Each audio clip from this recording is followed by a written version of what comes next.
Two-time MVP Stephen Curry at Jimmy Butler nag-combine ng 58 points. Quinten Post naghalimaw kontra Milwaukee Bucks. So para nga sa una nga natin mga balita mga idol ay muling nakuha ng Golden State Warriors ang panalo sa team ng Milwaukee Bucks sa score na 125-111. At sa game na ito ay total team effort ang ipinakita ng Dubs. Dahil bukod sa 58 points combined ni Stephen Curry at Jimmy Butler, nakapagtala nga din si Buddy Hield ng 16 points, 7 rebounds at 1 assist. At tag 13 points naman si Moses Moody at Quinten Post. Habang si Brandon Podziemski naman ay nakapagtala ng 9 points, 9 rebounds at 3 assists. Dahil naman sa pagkakaroon ng 38 points ng two-time MVP na si Stephen Curry sa game na ito, opisyal na nga niya sinamahan ng 4-time MVP na si LeBron James, Michael Jordan at Karl Malone bilang ang 36 years old player na nagkakaroon ng 4 straight 30-point game. Habang sa pagkakaroon naman ng 20 points, 9 rebounds at 6 assists ni Jimmy Butler, muling nakagawa na naman ng 13 free throws ang former All-Star laban sa Milwaukee Bucks.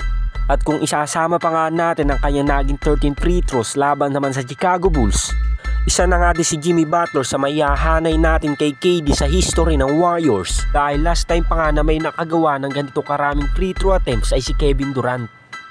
Well, dahil sa naging move ng Golden State Warriors na kunin ang former All-Star na si Jimmy Butler ngayong mid-season, ngayong kasalukuyan ay may dalawang laro na nga silang magkasunod na panalo. At umakyat na nga din sila sa number 10 spot ng Western Conference, habang ang Phoenix Suns naman ay bumaba na sa number 11 spot. At isang game na nga lang ang pagitan nila ng Dallas Mavericks sa number 8 spot upang tuluyan na nga makapasok ng play-in spot ang Golden State Warriors. At dahil si Steph at Jimmy Butler ang naging agaw pansin laban sa Milwaukee Bucks, bibigyan nga rin natin ng credit ang kanilang rookie center na si Quinten Post na kung saan sa 13 points itong naitala laban sa Bucks, siya nga din na naging dahilan sa naging panalo ng Warriors, na kung saan sa 4th quarter ay nakagawa nga ito ng back-to-back 3-pointers. Naging malaking bagay din na kanyang offensive and defensive rebounds, kaya naman lumayo talaga ang scoring ng Warriors laban sa Bucks. Ganun pa man sa malaking problema ng Golden State Warriors pagdating sa center position, ngayon nga ay mukhang nasagot na ito ni Quinten Post.